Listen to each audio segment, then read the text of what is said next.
Hey, good morning, everyone. So if you see a smile on my face, which most often you'll see, it's because I'm encouraged and I'm just grateful that God is faithful, that promises.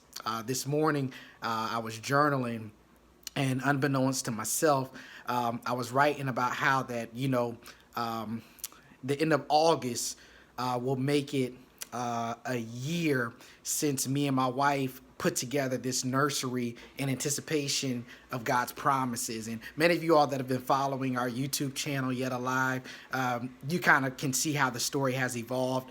And sometimes the waiting period can seem like it's torturous or can seem like it's unfair, because while you're waiting in the middle of that journey, not only do you have to wait, but you celebrate with other people while God is actually moving in their lives. But while I was reading this morning, after I came out of devotion, and I was just journaling, God, concerning, like it's been a year, coming up on a year, and we haven't seen manifestation yet, but it does not stop the fact that you're faithful that promises.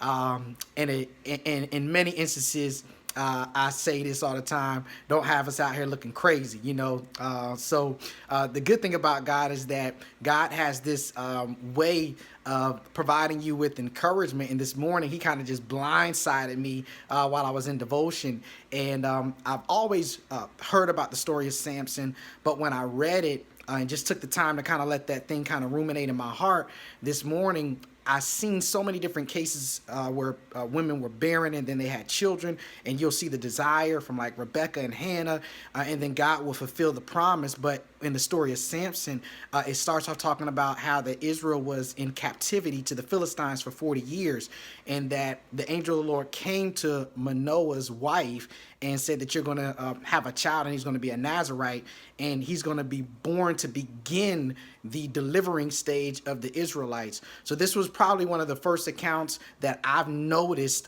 or the Holy Spirit revealed to me, that this child was actually being born out of necessity, not out of desire. And I wanted to encourage you guys today to know that sometimes the thing that you're desiring is actually necessary for the kingdom.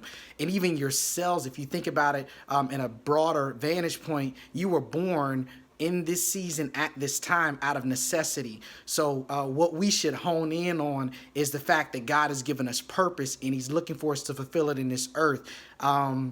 I'm encouraged, and I'm just grateful that, our kids are going to be born when the fullness of time comes, because they're necessary for somebody else's generation, just like you are. Well, yeah, look at the way that I talk.